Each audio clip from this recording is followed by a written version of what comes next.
What does it mean to live an infinite life? Clearly, our lives are finite. We're born, we die, we come, we go. But life is infinite. The game of life will continue with us or without us. We don't get to choose the nature of the game. Life is infinite. We don't even get to choose if we want to play in the game or not. Once you're born, you're in it. We get one choice. Do you want to play with a finite mindset, or do you want to play with an infinite mindset? To play with a finite mindset means waking up every day and say, I'm going to be the best, I'm going to be better than everybody else, I'm going to accumulate more power, more responsibility, more money, whatever it is, whatever your metric is, I'm going to get more than anybody else. Me. And when you die, you take none of it with you. Or we can choose to live our lives with an infinite mindset, which means I'm going to leave this world, this school, in better shape than I found it. It means I'm going to devote my life to see that those around me rise. We've all had teachers, and some of you are those teachers, where 20 or 30 years from now, I can go to one of your students and say, you're a remarkable human being, you've accomplished so much in your life. How did you become the person you are today? And they will tell me your name. We all remember the teacher who believed in us. We all remember the teacher who had our backs. We all remember the teacher who saw something in us that nobody else saw. And that's what it means to live with an infinite mindset. It means we devote ourselves to that mindset for everyone in our lives. That other teachers will say that about us. Other principals will say that about us. Other students will say that about us. Our friends will say that about us. I am who I am today because of you, and I will commit to live the same life that you taught me how to live. And you will literally live on beyond your own lifetime. When you're gone, others will carry your work for you. This is what it means to live an infinite life, and it is just a choice. I have 5 little rules that you can follow as you find your spark and bring your spark to life. The first is to go after the things that you want. Let me tell you a story. So a friend of mine and I, we went for a run in Central Park. The Roadrunners organization, on the weekends, they host races. And it's very common at the end of the race, they'll have a sponsor who will give away something, apples or bagels or something. And on this particular day, when we got to the end of the run, there were some free bagels. And they had picnic tables set up, and on one side was a group of volunteers. On the table were boxes of bagels, and on the other side was a long line of runners waiting to get their free bagel. So I said to my friend, let's get a bagel. And he looked at me and said, the line's too long. And I said, free bagel. And he said, I don't want to wait in line. And I was like, free bagel. And he says, nah, it's too long. And that's when I realized that there's 2 ways to see the world. Some people see the thing that they want, and some people see the thing that prevents them from getting the thing that they want. I could only see the bagels. He could only see the line. And so I walked up to the line, I leaned in between 2 people, put my hand in the box, and pulled out 2 bagels. And no one got mad at me, because the rule is you can go after whatever you want. You just cannot deny anyone else to go after whatever they want. Now, I had to sacrifice choice. I didn't get to choose which bagel I got. I got whatever I pulled out, but I didn't have to wait in line. So the point is you don't have to wait in line. You don't have to do it the way everybody else has done it. You can do it your way. You can break the rules. You just can't get in the way of somebody else getting what they want. That's rule number 1. Rule number 2, sometimes you're the problem. We've seen this happen all too recently with our new men of science and empirical studiers and these men of finance who are smarter than the rest of us until the thing collapsed. And they blamed everything else except themselves. And my point is take accountability for your actions. You can take all the credit in the world for the things that you do right, as long as you also take responsibility for the things you do wrong. It must be a balanced equation. You don't get it one way and not the other. You get to take credit when you also take accountability. That's lesson 2. Lesson 3, take care of each other. You want to be an elite warrior. It's not about how tough you are. It's not about how smart you are. It's not about how fast you are. If you want to be an elite warrior, you better get really, really good at helping the person to the left of you and helping the person to the right of you. Because that's how people advance in the world. The world is too dangerous and the world is too difficult for you to think that you can do these things alone. If you find your spark, I commend you. Now, who are you going to ask for help, and when are you going to accept help when it's offered? Learn that skill. Learn by practicing helping each other. It'll be the single most valuable thing you ever learn in your entire life. To accept help when it's offered and to ask for it when you know that you can't do it. The amazing thing is, when you learn to ask for help, you'll discover that there are people all around you who've always wanted to help you. They just didn't think you needed it because you kept pretending that you had everything under control. And the minute you say, I don't know what I'm doing, I'm stuck, I'm scared, I don't think I can do this, you will find that lots of people who love you will rush in and take care of you. But that'll only happen if you learn to take care of them first. Lesson 4. Nelson Mandela is a particularly special case study in the leadership world because he is universally regarded as a great leader. And he was asked one day, how did you learn to be a great leader? And he responded that he would go with his father to tribal meetings. And he remembers two things when his father would meet with other elders. One, they would always sit in a circle. And two, his father was always the last to speak. You will be told your whole life that you need to learn to listen. I would say that you need to learn to be the last to speak. I see it in boardrooms every day of the week. Even people who consider themselves good leaders, who may actually be decent leaders, will walk into a room and say, here's the problem, here's what I think, but I'm interested in your opinion, let's go around the room. It's too late. The skill to hold your opinions to yourself until everyone has spoken does two things. One, it gives everybody else the feeling that they have been heard. It gives everyone else the ability to feel that they have contributed. And two, you get the benefit of hearing what everybody else has to think before you render your opinion.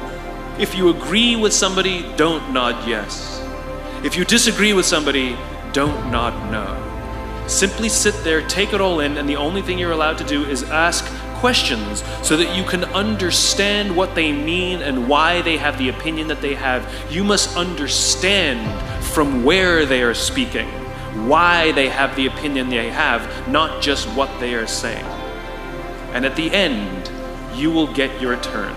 It sounds easy, it's not. Practice being the last to speak. Number 5, remember this. As you gain fame, as you gain fortune, as you gain position and seniority, people will treat you better. They will hold doors open for you. They will get you a cup of tea and coffee without you even asking. They will call you sir and ma'am, and they will give you stuff. None of that stuff is meant for you. That stuff is meant for the position you hold. It is meant for the level that you have achieved of leader or success or whatever you want to call it. You can accept all the free stuff. You can accept all the perks. Absolutely, you can enjoy them. But just be grateful for them and know that they're not for you. I remember getting off the Acela. I took the Acela from New York to Washington, D.C. And I got off the train like everybody else. And I was walking down the platform like everyone else. And I walked past General Nordy Schwartz, who used to be the Chief of Staff of the United States Air Force, the head of the Air Force. And here I did, you see a guy in a suit, schlepping his own suitcase down the platform just like me. And just a couple months ago, he was flying on private jets and he had an entourage, and other people carried his luggage. But he no longer held the position, and so now he got to drag his own suitcase. Real job of a leader is not about being in charge, it's about taking care of those in our charge. And I don't think people realize this, and I don't think people train for this. When we're junior, our only responsibility is to be good at our jobs. That's all we really have to do. And some people actually go get advanced educations so that they can be really good at their jobs. And you show up and you work hard, and the company will give us tons and tons of training how to do our jobs. They'll show us how to use the software. They'll send us away for a few days to get trained in whatever it is that we're doing for the company. And then they expect us to go be good at our jobs. And that's what we do. We work very hard. And if you're good at your job, they'll promote you. And at some point, you'll get promoted to a position where we're now responsible for the people who do the job we used to do, but nobody shows us how to do that. And that's why we get managers and not leaders. One of the great things that is lacking in most of our companies is that they are not teaching us how to lead. And leadership is a skill like any other. It is a practicable, learnable skill. And it is something that you work on. It's like a muscle. If you practice it all the days, you will get good at it and you will become a strong leader. If you stop practicing, you will become a weak leader. We all have the capacity to be a leader. Doesn't mean everybody should be a leader, and it doesn't mean everybody wants to be a leader. And the reason is because it comes at great personal sacrifice. When everything goes right, you have to give away all the credit. And when everything goes wrong, you have to take all the responsibility. It's things like staying late to show somebody what to do. It's things like when something does actually break, when something goes wrong, instead of yelling and screaming and taking over, you say, try again. What's the millennial question? Apparently, millennials as a generation, which is a group of people who were born approximately 1984 and after, are tough to manage. And they're accused of being entitled and narcissistic, self-interested, unfocused, lazy. And because they confound leadership so much, what's happening is leaders are asking the millennials, what do you want? And millennials are saying, we want to work in a place with purpose. We want to make an impact. We want free food and beanbags. Somebody articulates some sort of purpose. There's lots of free food and there's beanbags, and yet for some reason, they're still not happy. There's a missing piece. I can break it down into 4 pieces. One is parenting, the other one is technology, the third is impatience, and the fourth is environment. Let's talk about parenting first. Too many millennials have grown up subject to what has been described as a failed parenting strategy. Too many of them were told as they were growing up that they were special, that they can have whatever they want just because they want it. They got medals for coming in last. They got participation medals. We know that it devalues the feeling that somebody who works hard and comes in first place, and it actually makes the person who comes in last embarrassed because they know they don't deserve it. So it actually makes them feel worse. It actually doesn't help. There are a lot of kids who got into honors classes, not because they deserved it, but because their parents complained. And they got A's not because they earned them, but because the teachers didn't want to deal with the parents. Then those kids graduate and they start a job. And in an instant, they find out that they're not special, that you don't get anything just because you want it. You get nothing for coming in last, and your parents cannot help you get a promotion. And in an instant, their entire self-image is completely shattered. And so what you find is that there's an entire generation growing up with lower self-esteem than previous generations. Then we add in technology. There's a chemical in our body called dopamine. Dopamine is responsible for the feelings we get when we find something we're looking for or we accomplish something we set out to accomplish. You know that great feeling you get when you cross something off your to-do list, or when you win the game, when you hit the target? Other things that release dopamine include alcohol, nicotine, gambling, and it's the root of a lot of addiction. Now, we also know that dopamine is released with cell phones and social media. So that bing, buzz, flash, and beep that we get from our phones that feels so good, it releases dopamine. We like getting it. So now we have a young generation with basically unfettered access to social media and cell phones. We have age restrictions on alcohol, we have age restrictions on smoking, and we have age restrictions on gambling. We have no age restrictions on this other dopamine-producing device called social media or cell phones. And so what's happening is it's becoming hardwired, where our young generation isn't learning the coping skills and coping mechanisms to turn to another human being when they're struggling or stressed. They're turning to social media or their cell phones. You add in the next one, impatience. This generation is often accused of being entitled. They're not entitled, they're impatient. How did they grow up? They grew up in a world of instant gratification. You want to buy something, you go on Amazon, it shows up the next day. You want to watch a movie, you don't check movie times, you just log on and download it whenever you want to watch it, stream it. In fact, if you want to get hold of somebody, you don't leave a message on their machine and wait 4 hours for them to get the message and call you back. You just text them and they'll call you, they'll get back to you literally instantaneously. They have falsely applied the instant gratification model to life fulfillment and career fulfillment. They want it all instantaneously. The problem is life, relationships, career are not destinations. That's not how it works. It's not a scavenger hunt. It's a journey. And then we get to the fourth and most egregious of the four observations: environment. We're now taking this wonderful, smart, idealistic, ambitious, hardworking, good group of people that were dealt a bad hand, and we're putting them in corporate environments that do not care about them as human beings. Do you know the quickest way to destroy trust and destroy cooperation in a business, literally in one day? Lay people off, and everyone gets scared. The company has just communicated to everybody else, this is not a meritocracy. We don't care how hard you work or how long you've worked here. If we miss our numbers and you happen to fall on the wrong side of the spreadsheet, I'm sorry, we cannot guarantee employment. In other words, we come to work every day afraid. And we're asking our youngest generation to work in environments where how would any of us ever stand up and admit, I made a mistake?